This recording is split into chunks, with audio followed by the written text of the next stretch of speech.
बिस्मिल्लाहिर्रहमानिर्रहीम, अस्सलाम वालेकुम नाज़रीन। आप यूट्यूब चैनल देख रहे हैं, मैं इमरान खान हूँ। इस वक्त मैं ट्रैवल कर रहा हूँ और रास्ते में जितनी अपडेट्स हैं वो सारी मैं आपके साथ शेयर करता हूँ। जो ख़ित्ते से और पाकिस्तान से ख़बरें मेरे पास पहुँची हैं और इसके अलावा जो इंटरनेशनल मीडिया में चीज़ें आई हैं। एक तो अरब अब इस लड़ाई में उतरने जा रहे हैं, इस किस्म के अंदेशे का इजहार किया जा रहा है। यानी कुछ खबरें चलाई गई कि शायद यूएई ने पहला अटैक किया ईरान के ऊपर। हालांकि इसकी तस्दीक नहीं हुई, यूएई ने ऐसा कोई स्टेटमेंट दिया नहीं, लेकिन उनके जो हुक्मरान है उनकी जानिब से ये स्टेटमेंट आ चुका है कि हमें इतनी आसानी से काबू नहीं किया जा सकता। और उन्होंने एक जंगी टाइप का एक स्टेटमेंट तो दिया था। ये इसराइली सोर्सेज से खबर आ रही है। इसराइल की पूरी ख्वाहिश है कि कुछ भी करके अरब ममालिक को इस लड़ाई के अंदर उतारा जाए। इसी सिलसिले में सऊदी अरब ने पाकिस्तानी फील्ड मार्शल को तलब किया था। उन्हें बुलाकर याद दिलाया गया कि आपने हमारे साथ एक दिफाई मुआहदा किया था जिस पे आपको काफ़ी प्रोटोकॉल भी दिया गया था। फिर दूसरी बात यह है कि पाकिस्तानियों को याद दिलाने की ज़रूरत नहीं है कि सऊदी अरब के अरबों डॉलर हमारे अकाउंट्स में पड़े हुए हैं, हम उनसे उधार तेल भी लेते रहते हैं, तो बहुत सारे एहसानात हैं। तो वक्त आ गया कि अब उनकी बात मानी जाए। अब मामला ये है कि अगर अरब ममालिक इस लड़ाई के अंदर उतर जाते हैं तो सबसे बड़ा बेनिफिशरी कौन होगा? अरब ममालिक अगर इस लड़ाई में उतरते हैं तो सबसे बड़ा बेनिफिशरी होगा इसराइल। उसे फ़ायदा होगा उस लड़ाई में जिसमें वो अकेला पड़ता जा रहा है। डोनाल्ड ट्रंप के लिए बड़ी मुश्किलात अमेरिका में पैदा हो चुकी हैं, नेतन्याहू के लिए बड़ी मुश्किलात पैदा हो चुकी हैं। पहली मरतबा इसराइल को इतनी मार पड़ रही है और इतने बम इसराइल में गिर रहे हैं कि इससे पहले कभी माजी में हुआ नहीं। कभी किसी ने सोचा भी नहीं था कि इनके साथ ये होगा। अब अगर इसराइल के साथ अरब ममालिक इस लड़ाई में उतर जाते हैं तो सबसे बड़ा बेनिफिशरी होगा इसराइल। सबसे बड़ा लूजर कौन होगा? यानी जिसको सबसे ज्यादा नुकसान होगा अगर अरब ममालिक का ईरान के साथ झगड़ा हो जाता है या वो इस लड़ाई में बराह रास्त उतर जाते हैं तो वो ईरान के बाद पाकिस्तान होगा। देखिए, नुकसान तो सारे खित्ते का होगा ना, लेकिन पाकिस्तान को बहुत नुकसान होगा दोनों सूरतों में। नंबर एक ये कि पाकिस्तान अपने एक हमसाये से हाथ धो बैठेगा। बरादर इस्लामी मुल्क है, हमारे ईरान के साथ बड़े अच्छे ताल्लुकात हैं और किसी भी अरब मुल्क की सरहद बराह रास्त इस तरह से ईरान के साथ नहीं लगती जिस तरह पाकिस्तान की लगती है। पाकिस्तान एक लंबी सरहद शेयर करता है ईरान के साथ और उस सूबे की सरहद शेयर करता है ईरान के साथ जिस सूबे में हालात बहुत खराब है, जिस सूबे में आप रात के वक्त ट्रेवल नहीं कर सकते बलूचिस्तान में, उसके साथ ईरान लगता है। तो स्ट्रेटेजिकली पाकिस्तान को यह सूट नहीं करता कि ईरान जैसे मुल्क के साथ बिगाड़ पैदा कर दे, क्योंकि ये लड़ाई हमेशा तो चलनी नहीं है। अब लड़ाई का क्या नतीजा निकलेगा? या तो देखे ना, टारगेट अचीव हो जाएंगे। अमेरिकन इंटेलिजेंस एजेंसियां 18 एजेंसियों ने अमेरिकन नेशनल इंटेलिजेंस एजेंसी को ये लिख कर दे दिया है और वो रिपोर्ट लीक हो गई है, पब्लिक हो गई है, जिसमें ये बताया गया कि जनाब ये रजीम चेंज नहीं हो सकता है ईरान में। आप जो मर्जी कर लें, आप ईरान में रजीम चेंज नहीं कर सकते। ये अमेरिकन इंटेलिजेंस एजेंसियों की रिपोर्ट है। अब रजीम चेंज तो होगा नहीं, जो भी जंग के अहदाफ है वो ये हासिल कर लेंगे अगर पाकिस्तान इस जंग में उतर जाता है। लेकिन अगर अरब उतरे तो पाकिस्तानियों को उतरना पड़ेगा। सऊदी अरब घसीट के पाकिस्तान को ले जाएगा, यूएई भी। हमने इन सारों के पैसे देने, वरना ये कहेंगे जनाब फौरी तौर पे हमारे पैसे वापस करो। तो अरबों की और ईरान की अगर लड़ाई हो जाती है तो इसराइल सबसे बड़ा बेनिफिशरी और पाकिस्तान सबसे बड़ा इसका नुकसान उठाने वाला मुल्क बनेगा, क्योंकि एक तो हमारा हमसाया बहुत ज़ाया हो जाएगा हमेशा के लिए, दूसरा हम इस लड़ाई के मुतहम्मिल हो नहीं सकते। तो पाकिस्तान को पूरी कोशिश करनी चाहिए, तुर्की को पूरी कोशिश करनी चाहिए और जोर लगाना चाहिए कि किसी तरह भी अरब ममालिक इस लड़ाई से बाहर रहें। ईरान ने भी हद्दुल इम्कान कोशिश की है कि ये लड़ाई ना हो। ईरान ने यह भी बताया कि हमारे पास 6 माह लड़ने की अभी सलाहियत मौजूद है। ऐसा नहीं है कि लड़ाई अभी खत्म हो जाएगी। यानी जो हिकमत अमली है ईरान की वो ये रही कि उन्होंने पहले सस्ते हथियार भेजे, यानी सस्ते मिसाइल भेजे, पुराने सेकंड जनरेशन तक के उन्होंने मिसाइल भेजे और जदीद मिसाइल उन्होंने भेजे नहीं, हाइपरसोनिक मिसाइल या जिन्हें जो एक्यूरेट बैलिस्टिक मिसाइल हैं उनको ईरान ने नहीं भेजा। ईरान ने अपने पुराने मिसाइल भेजे और पुराने ड्रोन भेजे। खुदकुश ड्रोन है वो, शायद ड्रोन जैसे कहते हैं, वो खुदकुश है। यानी नॉर्मली हमने ड्रोन देखे थे ना, ड्रोन आता है ऊपर से गुजरता है, मिसाइल फेंकता है, तबाही होती है, ड्रोन चला जाता है। ऐसा नहीं है, ये ड्रोन आता है खुद ही आगे टक्कर मारता है जिस चीज़ में लगना होता है। तो 100% एक्यूरेसी के साथ ये आते हैं, आगे टक्कर मारते हैं और तबाही फैला देते हैं। तो ये ड्रोन का तोड़ तो कोई नहीं है अमेरिका के पास, इसराइल के पास। जो तोड़ है, अभी बीबीसी में एक और रिपोर्ट छपी हुई है, वो पैट्रियट मिसाइल है। और जो पैट्रियट का एयर डिफेंस सिस्टम है उसकी बैटरियां वहां लगी हुई है पूरे रीजन के अंदर। और पैट्रियट का एक एक मिसाइल जो है वो 4 मिलियन यानी 40 लाख अमेरिकी डॉलर का है। तो 15-20 हजार का ड्रोन गिराने के लिए ये 40 लाख अमेरिकी डॉलर जाया कर देते हैं और 800 के करीब इंटरसेप्टर्स मार चुके हैं ये अभी तक, 800 के करीब। ये रिपोर्टें छप चुकी हैं आलमी मीडिया में। तो 800 इंटरसेप्टर्स का आपको मतलब पता है? ये जो पैट्रियट के मिसाइल हैं, ये $4 मिलियन का एक है, 800 ये मार चुके हैं। आप खुद ही कैलकुलेट कर लें कि कितना नुकसान हो गया अब तक अमेरिका को, अरब ममालिक को और इसराइल को, और ये लगातार होता चला जा रहा है, लगातार होता चला जा रहा है। तो ईरान की हिकमत अमली ये थी कि उन्होंने उन हथियारों के जरिए से जो दिफाई सलाहियत है मिसाइलों को रोकने की, वो कमजोर कर दी पूरे रीजन में, यानी अरब ममालिक में भी और इसराइल में भी अमरीकी अड्डों के पास अब वो सहूलत नहीं है जो पहले थी। अब वो हमलों को रोकने की वो सलाहियत नहीं रखते। ये बात अमरीकी दिफाई तज्जियाकार भी मान रहे हैं। ईरान के बेहतरीन हथियार बाकी हैं और उनको रोकने का जो इंतजाम था वो खत्म हो गया। जो बैरियर्स थे ना इसराइल तक जाने के लिए, बैरियर्स अगर मैं आपको बताऊं तो सिंपल ये है कि रास्ते में रुकावटें थी ना, 4-5 मुल्कों को क्रॉस करके, समंदर को क्रॉस करके फिर जाके इसराइल आता है जिसमें ईरानी मिसाइल या ड्रोन हिट करता है। ये रास्ते में बहुत सारे बैरियर्स थे ना, इन सब ने अपने अड्डे दिए हुए थे अमेरिकन को और वो वहां से रोकते थे। अब मामला ये है कि वो रोकने की सलाहियत या तो खत्म हो गई या बहुत कमजोर हो गई। तो इम्कानात बढ़ गए हैं कि ईरान के हथियार या मिसाइल या ड्रोन्स वो आसानी के साथ इसराइल को हदफ बनाए, और अब ये हो रहा है।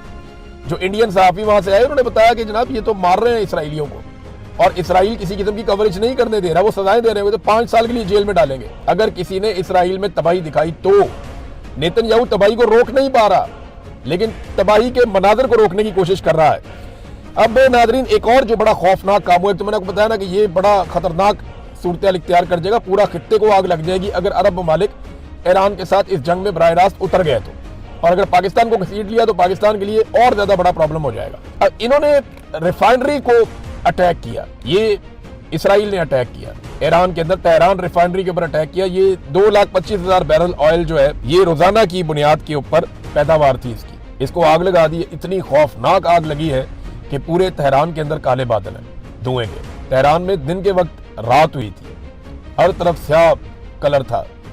हुकूमत ने एडवाइजरी जारी की कि आप लोग अपने घरों में रहें, खिड़कियां और दरवाजे बंद रखें, इसके सेहत को नुकसान होंगे। वहां पे जो बारिश हुई है वो स्याह रंग की बारिश हुई, यानी उसके अंदर ये केमिकल है। तो हलाल अहमर ने भी एक पेशन गोई की है कि यहाँ तेजाबी बारिश हो सकती है, उसका इम्कान है, जो जिल्द और फेफड़ों को शदीद नुकसान हो सकता है शहरियों का। बारिश का पानी काला है तो बीमारियां बहुत फैल सकती हैं। तो एडवाइजरी जारी की गई है जो इसराइल ने किया ईरान में, और ये आग के ऊपर अभी तक प्रॉपर काबू नहीं पाया जा सका, वो नुकसानात अभी भी हो रहे हैं। दूसरी जानिब जब ये इसराइल ने किया ईरान में, तो ईरान ने उसकी रिटेलिएशन में हीफा में जो इसराइली शहर है वहां पे जो इसराइल की एक रिफाइनरी है उसको निशाना बना दिया। अब ये रिफाइनरी भी 2 लाख बैरल रोजाना इनकी पैदावार है, वहां पे उन्होंने निशाना बनाया, वहां से भी धुएं के बादल और आग उठ रही है। लेकिन देखिए इसराइल बड़ा जदीद मुल्क है, उसने बड़ा जबरदस्त निजाम बनाया हुआ है। आप उसकी किसी भी चीज को तबाही करते हैं तो वो डैमेज कंट्रोल बहुत तेजी से करते हैं। अब ईरान में इतने खौफनाक हमले हो रहे हैं, डैमेज कंट्रोल तो दूर की बात है, उनकी स्ट्रेटजी सिर्फ अटैक की है कि बस हमला करते जाओ, हमला करते जाओ, और किसी भी तरह करके दुश्मन को अंगेज रखो हमलों के जरिए से, तो वो हमलों के जरिए से कंट्रोल करते हैं। अच्छा एक चीज मैं आपको इसमें और बताता हूँ, ये अरब ममालिक ने ना कोई डाटा शेयरिंग की है अमेरिका के साथ, इनकी अपनी इंटेलिजेंस रिपोर्टें भी हैं अरब ममालिक की। तो अमेरिकन को वो वक्तन फवक्तन, क्योंकि उनकी अलाई है, उनके इत्तेहादी हैं, तो उनके साथ शेयर करते हैं चीज़ें। तो चंद चीज़ें ऐसी हैं जो अब अरब ममालिक के अंदर खदशात बढ़ गए हैं। नंबर 1 ये है कि अमरीकी अहदेदारों ने जो और ये कहा ना कि ये एक मजहबी जंग है या इस्लाम के खिलाफ जंग है, उस पर ना आवाम के अंदर रद्दमल बड़ा ऑब्वियस है, वो पैदा होगा। नंबर 2 अगर ये जंग बड़ी लंबी चल जाती है ना तो इससे मईशत को वो दबो देगी, बड़ा नुकसान मईशत का भी हो जाएगा।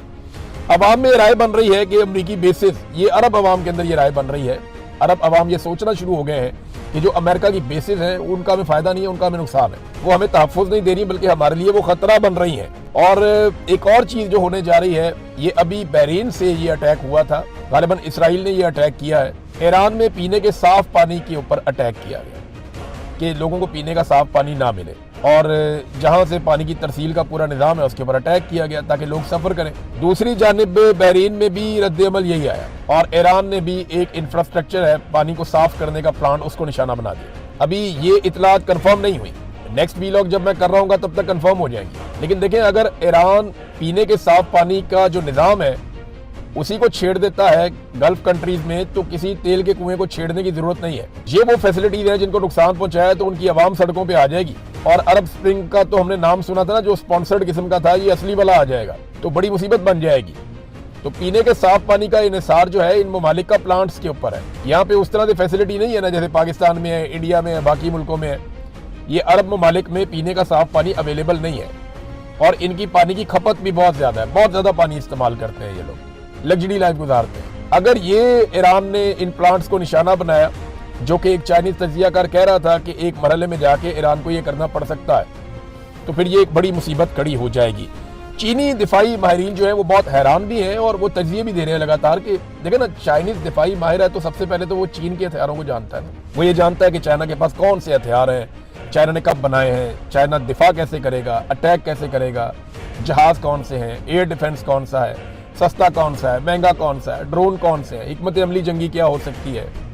चाइना के पास दुनिया की सबसे बड़ी फौज है तादाद के नुक्ता नज़र से। अब हथियार भी बहुत है उनके पास, वो एक्सपोर्ट्स में और बाकी चीज़ों में अमेरिका से आगे निकलते जा रहे हैं। पूरी दुनिया में उनके कारोबार का फैलाव भी ज़्यादा है।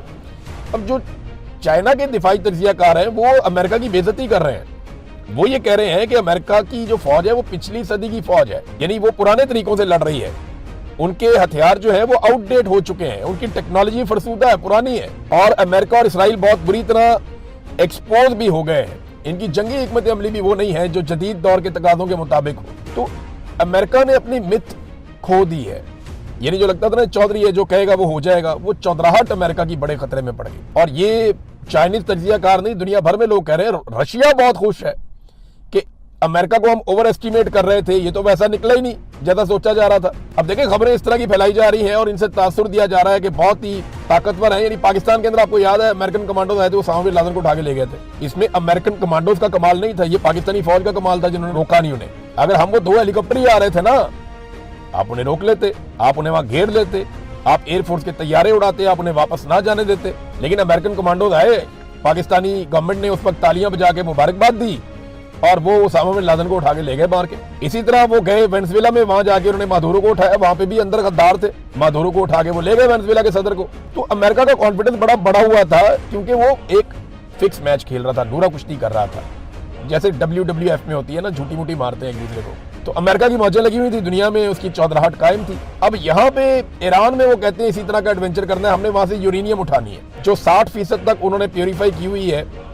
अफसूदा यूरेनियम जिससे एटम बम बना सकता है ईरान, उसकी मिकदार है 450 kg लगभग। वो अमेरिकन मरीन्स जाएंगे जी और वो जाके वहां से स्पेशल फोर्सेस वो उठा लेंगी। अब इस किस्म के मामलात पे गौर किया जा रहा है, ये पॉसिबल है क्या? मुझे बड़ा शक है सलाहियतों के ऊपर कि ईरान के अंदर जाके इस किस्म की हरकत करके वापस निकल जाए अमेरिकन फौजी, ये जरा थोड़ा मुश्किल लगता है। नाज़रीन, एक और खबर है कि डोनाल्ड ट्रंप, जो बच्चियों का कत्लेआम हुआ है ईरान में मेनाब में, स्कूल के अंदर 168 बच्चियां शहीद हो गई, 60 के करीब बच्चियां अस्पतालों में, कई की हालत तशवीशनाक है, कई पूरी जिंदगी के लिए माजूर हो जाएंगी। ये वाकया ऐसा है जिसने पूरी दुनिया को हिला कर रख दिया। डोनाल्ड ट्रंप इस वाकये से भाग गया। डोनाल्ड ट्रंप से जब सहाफी ने सवाल पूछा तो उसने कहा जी हमने तो ये किया ही नहीं, ये तो ईरान ने किया जो मैंने देखा है, उसके हथियार ठीक नहीं है, वो गलत जगह जाकर निशाना लगा लेते हैं। भाई ईरान इतने एक्यूरेट निशाने लगा रहा है कि आपकी सारी बेसिस पे उसने टका के मारे, और ये बच्चियों के स्कूल पे ईरान ने अटैक कर दिया, ये अमेरिका कह रहा है। तो इसके बारे में मैं आपको एक सबूत देता हूं कि 28 फरवरी को सुबह के वक्त 9:45 पे जब अटैक हुआ था अमेरिका का और इसराइल का ईरान के ऊपर, इसको नाम दिया गया था ऑपरेशन रॉरिंग लाइन, धाड़ता हुआ शेर, ये इन्होंने इसको नाम दिया था। इसमें शहादतें हो गई थी बच्चियों की भी, खमनाई के ऊपर भी अटैक किया गया था। अब ये जो अटैक किया गया था उसके बाद ईरान ने जवाब दिया था, यानी बच्चियों की शहादतें पहले हो चुकी थी, खबर आ चुकी थी। शुरू में जो खबर आई थी ना उसमें यह था कि 5 या 6 बच्चियां शहीद हो गई, फिर खबर आई थी कि नहीं वो 20 के करीब है, फिर वो बढ़ते पता चला कि ये तो 100 से ज्यादा है, और फिर पूरी दुनिया का दिल दहल गया जब पता चला कि 168 बच्चियां जो हैं वो शहीद हो गई हैं, 168 उनको इकट्ठा दफनाया गया।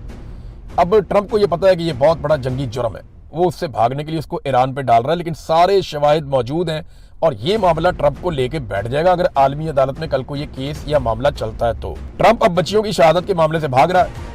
वहीं पे अमरीकी वज़ीर दिफा खड़ा था, उससे पूछा, उसने कहा जी हम तहकीकात कर रहे हैं। ट्रंप कहता नहीं ये ईरान ने मारा, हमने नहीं मारा। ईरान ने अभी तक सिविलियंस को, खवातीन को, बच्चों को निशाना नहीं बनाया। जहां पे भी ईरान ने अटैक किया मिलिट्री इंस्टॉलेशंस पे अटैक किया। हाँ, क्योंकि अभी इसराइल के अंदर से कोई मनाजिर नहीं आ रहे, कोई तस्वीर नहीं आ रही, कोई तफसीलात नहीं आ रही और नेतन्याहू सारे मामले को छुपा रहा है, तो तब पता चलेगा कि इसराइल के अंदर सिविलियंस का कितना नुकसान हुआ है। CNN ने एक रिपोर्ट जारी की, वो रिपोर्ट ये दिखाती है कि किस तरीके से इराक जंग में 2004 में, आपको याद होगा इराक जंग हुई थी, जब अमेरिका सारी दुनिया को लेकर इराक के ऊपर चढ़ गया था कि सद्दाम हुसैन को पकड़ो, इसका रिजीम चेंज करो और इराक को काबू करो। और उसकी वजह ये थी, वो कहते थे यहाँ पे वेपन्स ऑफ मैस डिस्ट्रक्शन, वो यहाँ पे कोई कीमियाई हथियार है, वो बहुत बड़ी तबाही फैला देंगे, तो पकड़ो। कोई कीमियाई हथियार तो मिला नहीं, पूरे इराक को तबाह कर दिया। आज भी इराक के अंदर आग लगी हुई है, अमेरिकन इराक में से भाग रहे हैं अपनी कंपनियां छोड़ के, और वहां की मलेशिया फिर एक्टिव हो गई हैं, वो अमरीकी असासों को वहां पे जला रहे हैं, उनको नुकसान पहुंचा रहे हैं। अब CNN ने रिपोर्ट दिखाई कि 2004 में उस वक्त की जो अमरीकी हुकूमत थी, उसके जो बयानात थे एग्जैक्टली वैसे ही बयानात आज की जो अमरीकी हुकूमत है वो दे रही है। अंदाजा करें 22 साल गुजर गए, ना अमेरिका के बयानात बदले, ना तरीकाकार बदला, ना पॉलिसी बदली, और ना ही इनके बयानात और हथियार बदले। यानी जिस तरह इन्होंने उस दौर में किया था, बिल्कुल वैसे ही इस दौर में भी कर रहे हैं, कोई फर्क नहीं है। और CNN एक्सपोज कर रहा है, लगातार एक्सपोज कर रहा है। ईरानी सदर ने खुफिया मुकाम से एक पैगाम दिया, वहां पे उनके साथ एक गालिबन इंजीनियर या साइंटिस्ट भी खड़े थे और पीछे कुछ हथियार नजर भी आ रहे थे। तो ईरानी सदर को अब महफूज किया गया है क्योंकि वो निशाना बना रहे हैं इसराइली और अमेरिकन। तो उन्होंने कहा अमरीकी सदर ने गलत किया, मेरे बयान का गलत मतलब लिया। 168 मासूम बच्चों का कत्ल किया गया, गजा में 60,000 कत्ल कर दिए, और ये बेशर्मी अमेरिका और इसराइल ने की है। फिर कहते हैं हम ईरानियों को कत्ल नहीं करना चाहते, हमलावरों का हम डट कर मुकाबला करेंगे, ताकत के साथ उनको जवाब देंगे। हमने जो माफी मांगी वो सिर्फ खित्ते के अवाम से है, इन तनाज़ात से परेशान हो रहे हैं, यानी हमारे ब्रदर इस्लामी मुल्क जो है उनके जो अवाम परेशान हो रहे हैं, उनसे हमने माजरत की थी। और साथ उन्होंने कहा खित्ते के ममालिक हमारे दोस्त हैं, हमारे भाई हैं, मगर जहां से हमला होगा वहां हम जवाब जरूर देंगे। और ये दोनों अलग चीजें हैं, समझें इसको और सिंप्लीफाई कर लेते हैं। आज एक आपका घर है और एक सामने दूसरे बंदे का घर है। आपका एक दुश्मन आता है, दूसरे बंदे के घर की छत पे चढ़ता है और आपके घर पे ईंटें मारना शुरू कर देता है। आप निकलते हैं, उसका दरवाजा खटखटाते हैं, आप कहते हैं यार इसको मना करो, ये ऊपर से ईंटें मार रहा है हमारे घर में। तो वो कहता है जी मैं इसको मना नहीं कर सकता और मैं इसको इजाजत नहीं दूंगा, लेकिन वो फिर ईंटें मारता है आपको। आप फिर जाते हैं, जाए कहते हैं जनाब ये क्या है यार, आपके छत से चढ़ के मुझे मार रहा है ईंटें। आप वापस ईंट मारते हैं तो वो आपके गले पड़ जाए, वो आपको ये कहे जनाब आप मेरे घर पे ईंट क्यों मार रहे हैं। भाई लगातार आपके घर में वहां से ईंटें मारी जा रही हैं। तो ये मैं सिंपल करके आपको बता रहा हूँ, बिल्कुल सिंपल करके आपको बता रहा हूँ। ये हो रहा है इस वक्त ईरान और सऊदी अरब के बीच में। बहरहाल उन्होंने कहा जी कि ये दोनों अलग चीज है, ये हमारे भाई हैं, लेकिन जहां से अटैक होगा वहां पे हम जवाब देने के पाबंद है, वो हम जवाब देंगे। हमें मिलकर इसराइल और अमेरिका को यह मौका नहीं देना चाहिए कि वो हमें आपस में लड़वा सकें। इस बात का खतरा है कि वो हमें आपस में लड़वा देंगे। अब नाजरीन मैं आपके सामने एक पिक्चर पाकिस्तान के अंदर से रखता हूं बिल्कुल आखिर में, और ये बहुत इंपॉर्टेंट है, आपने गौर से सुनना है। ये टाउट्स, ये बेशरम लोग जो पाकिस्तान के अंदर है, 2 रुपए का पेट्रोल बढ़ता था ना, जो तत्ते तवे के ऊपर बैठ जाते थे, ये जमहूरे बने हुए थे उस दौर में इनकलाबी सारे बेशरम। ये मैं अभी वो रजा रब्बानी साहब को मैं सुन रहा था, वो 2 रुपए के ऊपर उन्होंने वो पहले डाली थी खड़े होके वहां पे, इस किस्म के उन्होंने असेंबली के अंदर भाषण दिए थे, मैं हैरान हो गया था। वो पीपल्स पार्टी बेशरम, मुंह ही नहीं खुलता किसी का। बिलावल किधर गायब है? वो 55 रुपए लीटर पेट्रोल बढ़ गया, बाहर निकल भाई, वेलकम टू पुराना पाकिस्तान, बेड़ा गर्क कर दिया पाकिस्तान का तुम लोगों ने मिलकर जर्नैलों के साथ। ये अब मैं आपके सामने वो डाटा रख रहा हूं कि इनको लित्तर मारने चाहिए कौम को निकल के। ये कहते हैं जी हमने पेट्रोल की कीमत बढ़ाई क्योंकि दुनिया में बढ़ गई। अब बताता हूं दुनिया में कितनी बढ़ी और हमारी कितनी बढ़ी है।